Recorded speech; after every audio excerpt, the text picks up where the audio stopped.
সদৌ অসম গোৰ্খা ছাত্ৰ সন্থা ওদালগুৰি জিলা সমিতিৰ বিশেষ সম্বৰ্ধনা অনুষ্ঠানত বিশিষ্ট সাংবাদিক নিতুমণি শইকীয়াৰ অংশগ্ৰহণ। সদৌ অসম গোৰ্খা ছাত্ৰ সন্থা ওদালগুৰি জিলা সমিতিৰ বিশেষ সম্বৰ্ধনা অনুষ্ঠান ওদালগুৰি উচ্চতৰ মাধ্যমিক বিদ্যালয়ত অনুষ্ঠিত হয়।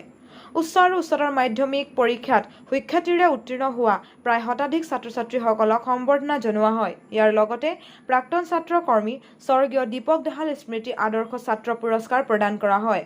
অনুষ্ঠানত মুখ্য অনুপ্ৰেৰক বক্তা হিচাপে উপস্থিত থাকে প্ৰতিদিন টাইমৰ মুখ্য সম্পাদক বিশিষ্ট সাংবাদিক নিতুমণি শইকীয়া। নিজৰ বক্তব্যত ছাত্ৰ-ছাত্ৰীসকলে অনাগত দিনবোৰত কেনেদৰে আগবাঢ়ি যাব লাগিব তাৰ বিষয়ে বিস্তৃতভাৱে আলোকপাত কৰে সাংবাদিকগৰাকীয়ে।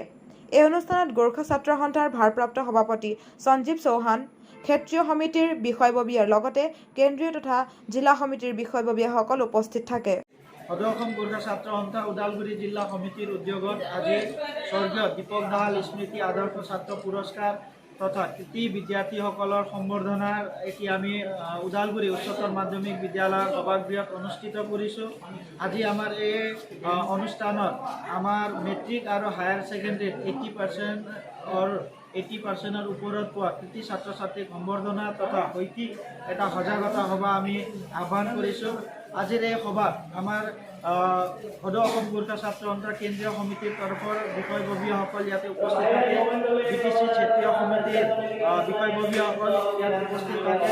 লগতে আমি ছাত্ৰ ছাত্ৰীসকলৰ কাৰণে আজি মুখ্য আকৰ্ষক হিচাপে আমি প্ৰতিদিন টাইমৰ মুখ্য সম্পাদক নিতুমণি শইকীয়া ডাঙৰীয়াক আমি ইয়ালৈ আমন্ত্ৰণ জনাই আনিছোঁ আৰু তেওঁ আজি আমাৰ নিমন্ত্ৰণ ৰক্ষা কৰি আজি আমাৰ এই অনুষ্ঠানত উপস্থিত ছাত্ৰ ছাত্ৰীসকলৰ উদ্দেশ্যে নিজৰ বহুমূলীয়া অভিভাষণ ইয়াতে ৰাখে আৰু আমি আশা কৰিছোঁ আজিৰ এই অনুষ্ঠানৰ জৰিয়তে আমাৰ ওদালগুৰি জিলাৰ গোৰ্খা ছাত্ৰ ছাত্ৰীসকল নিশ্চিতৰূপে উপকৃত হ'ব বুলি আমি আশাবাদী।